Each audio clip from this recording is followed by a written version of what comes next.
إن الحمد لله نحمده ونستعينه ونستغفره ونعوذ بالله من شرور أنفسنا ومن سيئات أعمالنا من يهده الله فهو المعتد ومن يضلل فلن تجد له وليا مرشدا أشهد أن لا إله إلا الله ولي الصالحين وأشهد أن محمدا عبده ورسوله صلى الله عليه وسلم أما بعد يا أيها الذين آمنوا اتقوا الله حق تقاته ولا تموتن إلا وأنتم مسلمون يا أيها الناس اتقوا ربكم الذي خلقكم من نفس واحدة وخلق منها زوجها وبث منهما رجالا كثيرا ونساء واتقوا الله الذي تساءلون به والأرحام إن الله كان عليكم رقيبا يا أيها الذين آمنوا اتقوا الله وقولوا قولا سديدا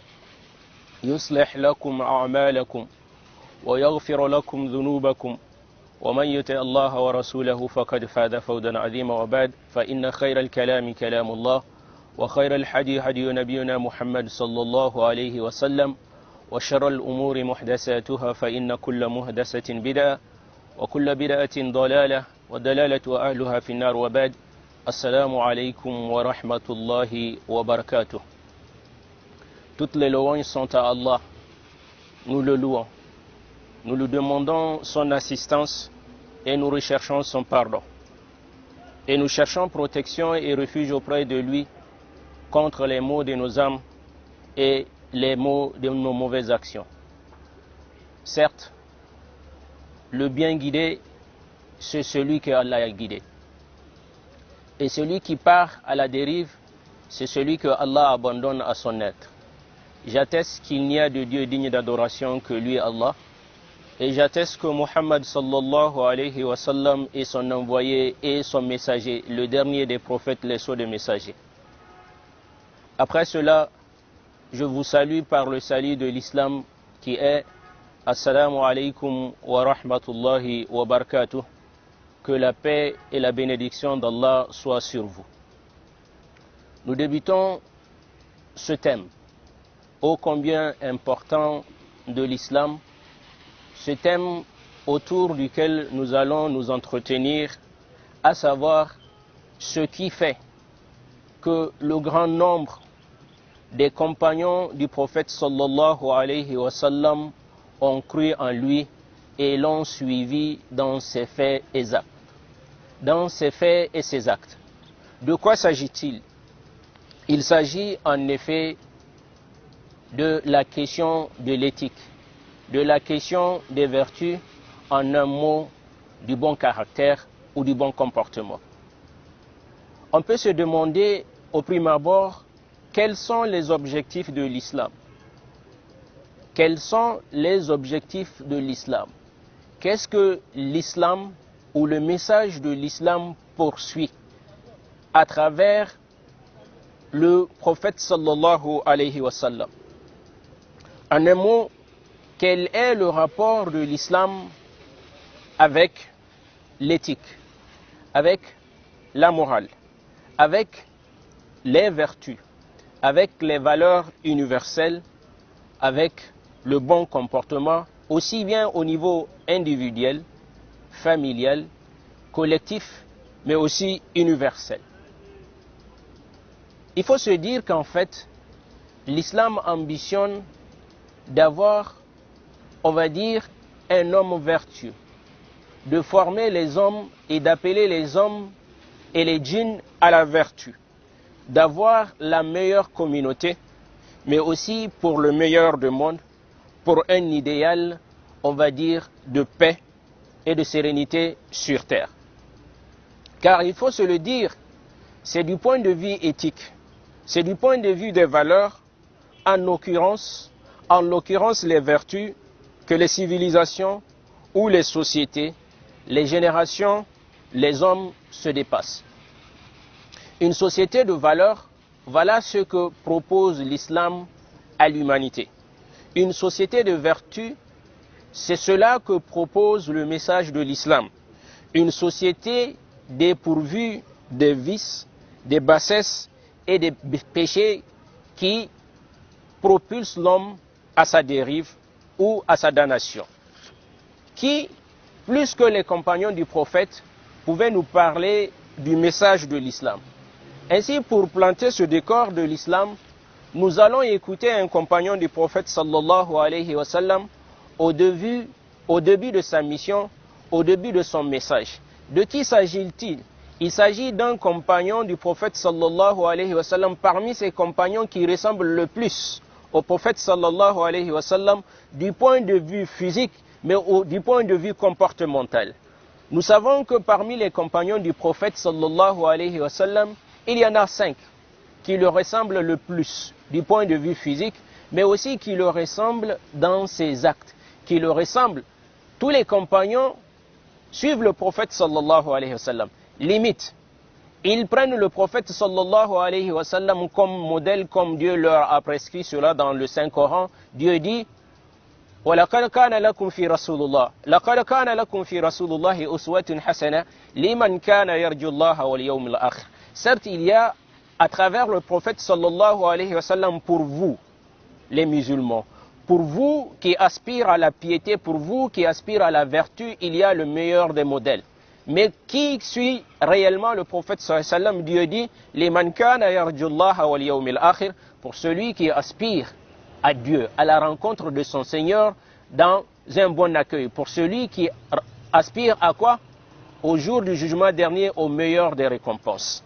Donc, parmi ses compagnons, nous disons il y a 5 qui lui ressemblent du point de vue physique, du point de vue comportemental, et parmi ceux-là, il y a Abu Sufyan al-Harith, qui est un des compagnons du prophète sallallahu alayhi wa sallam, qui était au début un de ses pires ennemis, mais qui par la suite va se convertir à l'islam. Il y a aussi Kutham ibn al-Abbas, il y a le 3e, As-Sayyid ibn Ubayd, le 4e, Al-Hassan ibn Ali, qui est le petit-fils du prophète sallallahu alayhi wa sallam, et le dernier, celui dont nous allons parler, que nous allons écouter ici, nous parler de ce qu'est le programme de l'islam, de ce qu'est le projet de l'islam, de quel projet de société, de quel type d'individu l'islam veut avoir sur terre. Il s'agit de Ja'far ibn Abi Talib. Ja'far ibn Abi Talib, comme vous le savez, était le grand frère de Ali ibn Abu Talib, qui est le gendre du prophète sallallahu alayhi wa sallam. Ja'far ibn Abu Talib, il faisait partie des premiers convertis à l'islam, les premiers hommes à accepter l'islam comme mode de vie, à accepter le message du prophète sallallahu alayhi wa sallam et à le prendre comme modèle. Ja'far ibn Abu Talib fait partie des premiers compagnons du prophète sallallahu alayhi wa sallam qui ont émigré en Abyssinie. Ceux qui ont émigré en Abyssinie, l'actuelle Éthiopie, ceux qui sont partis en Habasha. Le prophète sallallahu alayhi wa sallam, au début de sa prédication, a été persécuté par les siens à la Mecque. Il a été persécuté par les Quraysh. Mais le prophète sallallahu alayhi wa sallam, vu la minorité de ceux qui ont cru en lui, il leur avait proposé d'émigrer en Abyssinie, là où se trouve, comme le dit le prophète sallallahu alayhi wa sallam, un roi juste et qui aime la justice. Un roi qui établit la justice dans son royaume, à savoir le Négus, qui était le roi d'Abyssinie. Le prophète sallallahu alayhi wa sallam leur a demandé d'aller là-bas pour trouver refuge. Là, ils pourront adorer leur Dieu. Là, ils pourront être à l'abri de la persécution. Ja'far ibn Abu Talib, il va être le porte-parole des musulmans lorsque les Mécois ont délégué 2 d'entre eux, à savoir Amr ibn al-As et Abdallah ibn Abi Rabi'a.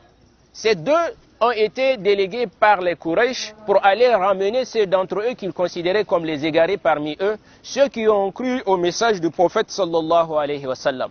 Mais, comme le dit le prophète sallallahu alayhi wa sallam, le Négus n'était pas un roi comme les autres. Il était un roi qui aime la justice. Et celui qui veut établir la justice, et celui qui veut être un bon juge, il a intérêt à écouter les plaidoiries des uns et des autres. Que ce soit la partie qu'on accuse ou bien celui qui accuse, le justiciable, ou si vous voulez, celui qui est digne de justice doit les écouter pour pouvoir rendre sa justice.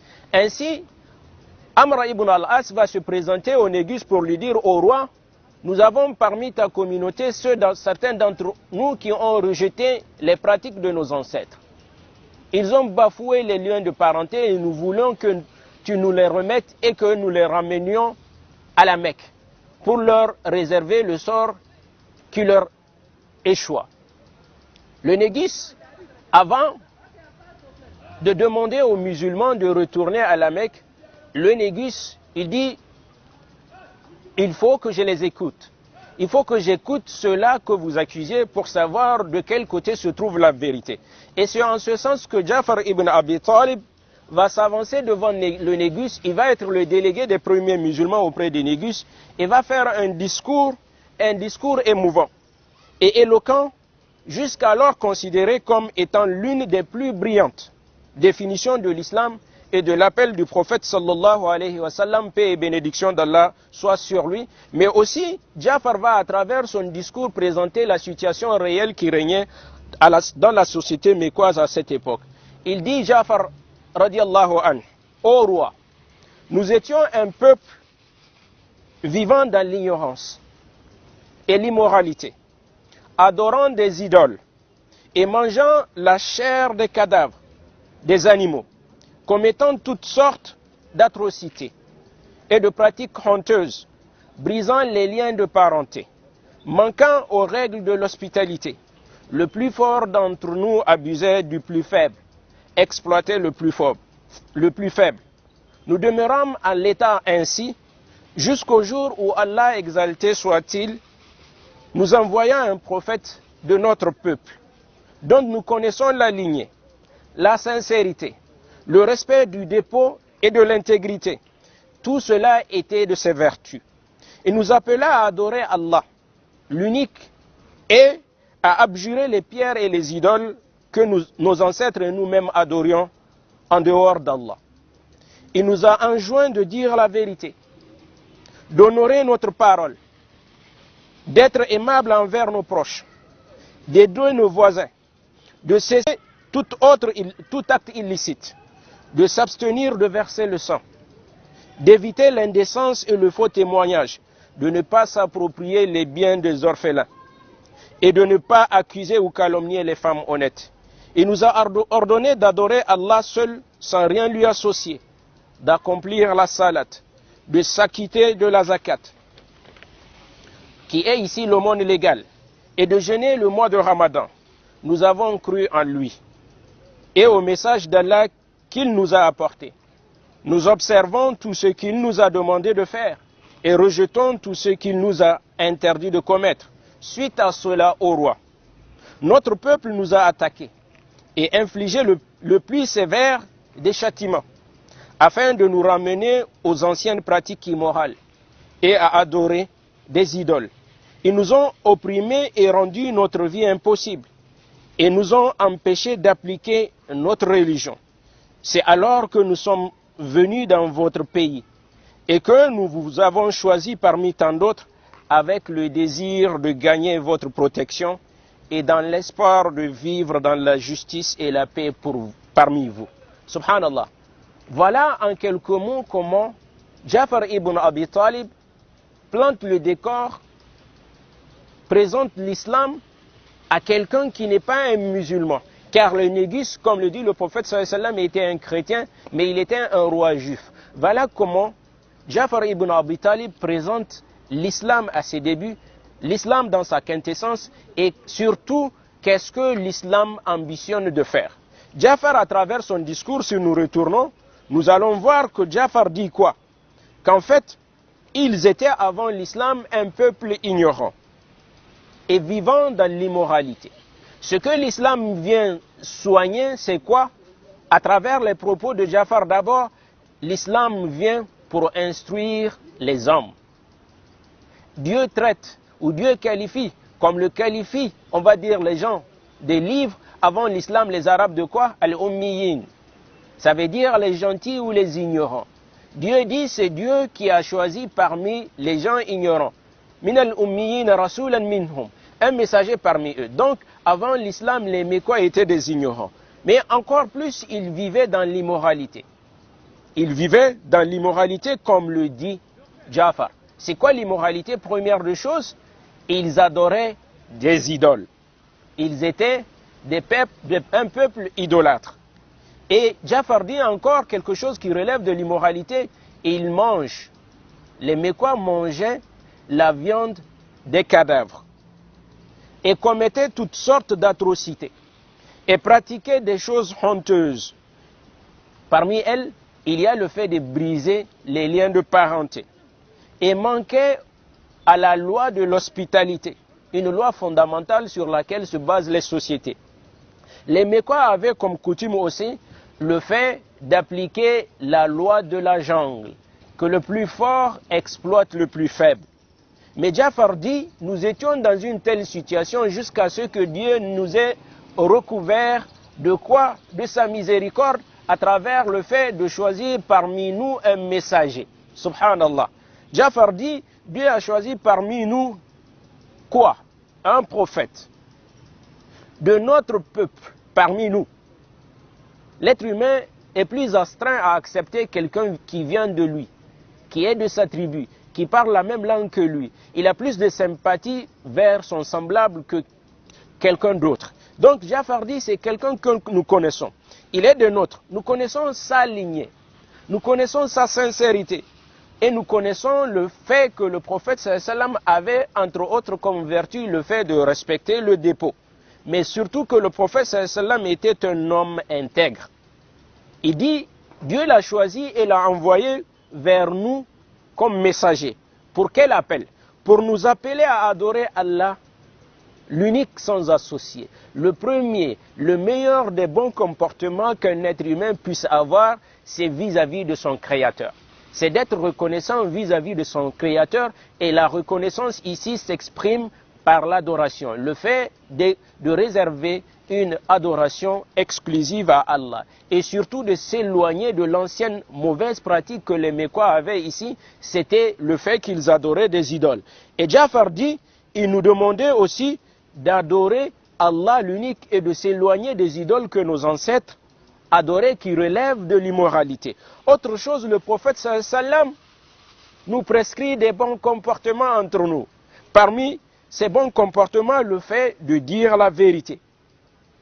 Dire la vérité et honorer notre parole. Et surtout d'être aimable envers nos proches. Subhanallah, donc de préserver les liens de parenté que par le passé nous bafions. Autre chose, le prophète sallam nous demandait d'aider nos voisins, de respecter les droits de voisins et surtout de cesser toute action illicite, de s'abstenir de verser le sang. Subhanallah, de ne pas tuer l'âme que Dieu a rendue sacrée, mais aussi d'éviter l'indécence et le faux témoignage. Le prophète sallam avait, à travers son discours, son appel à l'islam, il enjoignait à ses compagnons de ne pas s'approprier des biens de l'orphelin, ni de calomnier les femmes vertueuses. Voilà de manière succincte le message auquel le prophète sallam appelait. Donc le prophète sallam, à travers tout son message, son objectif premier était la réforme. La réforme de la société mécoise. Et cette réforme ne peut se faire qu'en s'adressant à l'être humain, à la raison de l'être humain, à son cœur, mais aussi une réforme individuelle qui par la suite va être une réforme au niveau de la famille, puis une réforme de la société et de manière plus globale une réforme, on va dire, des sociétés, une réforme du monde. Voilà le projet de société que l'islam proposait. Et à travers les mots du prophète sallallahu alayhi wa sallam, le prophète sallallahu alayhi wa sallam nous dit, dans un hadith très succinct, le prophète sallallahu alayhi wa sallam nous dit, « Bu'ithtu li'utimma makharim al-akhlaq » Bu'ithtu li'utammim makharim al-akhlaq. Je n'ai été envoyé, je n'ai été choisi comme messager vers mon peuple ou vers l'humanité que pour parachever les nobles caractères, que pour parachever les nobles vertus. Et le prophète sallam dit dans un hadith rapporté par Amr ibn al-As, celui-là même qui va se convertir, celui-là même que les Mécois avaient choisi pour aller ramener les Mécois, les premiers musulmans d'Abyssinie vers la Mecque, quand il va se convertir, il va rapporter ce hadith du prophète sallam où le prophète sallam dit « Inna min khiyarikum ahsanukum akhlaqa » Le prophète sallam dit « Le meilleur parmi vous, mes compagnons, le meilleur parmi vous, les humains, c'est le meilleur, c'est ceux qui ont les meilleures vertus. » Et à travers cela, nous allons, quand nous regardons à travers le projet de l'islam, quand nous regardons à travers les piliers même de l'islam, nous allons trouver qu'en fait, l'objectif premier, l'objectif essentiel de ces piliers-là, c'est d'appeler au meilleur caractère. C'est d'appeler à la réforme au niveau individuel, mais aussi au niveau collectif, mais la réforme au niveau mondial. Qu'est-ce que nous entendons par là? Nous parlons des piliers de l'islam.